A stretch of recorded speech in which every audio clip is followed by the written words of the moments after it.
Oduu gaarii gurratti kan tolu of harka qabna. Nagaa faraarra Waaqayyo bakka jirtanitti isiniif haa baay'atu. Obboloonni keenya biyya keessaa biyya alaa jirtanii. Egaa akkuma beekamu kana dura hojii gaggaarii isin waliin hojjechuun keenya ni beekama. Har'as immoo kunoo nama baay'ee rakkate. Rakkinni isaas immoo yookiin dhukkubni isaas jecha garaarraa ta'e tokko isin fuulduratti dhiyeessinee isa waliinidha kan nuti jirru. Maqaan keenya inni Araarfamaa immoo dhukkubni kun akkamitti si eegale?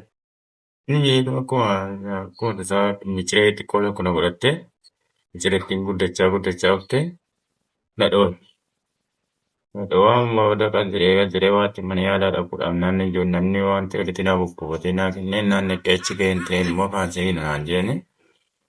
Achii gaafa inni isa yaalamuu yoo hin ta'een immoo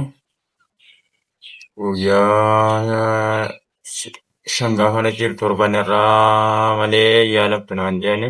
Torban irraa immoo doktarichi carraa ga'uu hin qabdu ati ijoo ishee tiraawuzandii kaasitu kana kadhadhuu seelfichiifadhu guyyaa sitti dheeratee ijoon naawwituu itteessu haaree waan ittiin haaree yaalamuu si qabu waan ta'eef haaree deebi'ee galee ciise oote. Akkamittiin sadarkaa kanarra ga'uu danda'e? Roobisi guddina isaa. Yaala dhabuudhaanidha. Yaala dhabuudhaan galee dhokadhee nama dhokadhee uffata bittatee dhokadhee mana taa'e yaala dhabuudhaan waanti yaalamuudhaan. Amma ergaan ati dabarsitu yookiin maal akkasii ta'uu barbaadda? Akka yaalamu barbaadan roonni kun na gargaaranii waan ta'e naa malee yaalii argadhee hin barbaada. Yaalamuudhaaf humna hin qabdu? Hin qabu namaa hin danda'u. Tiraanspoortii makiinaa hin danda'u kan kanan mana hospitaalatti kaffalu miti.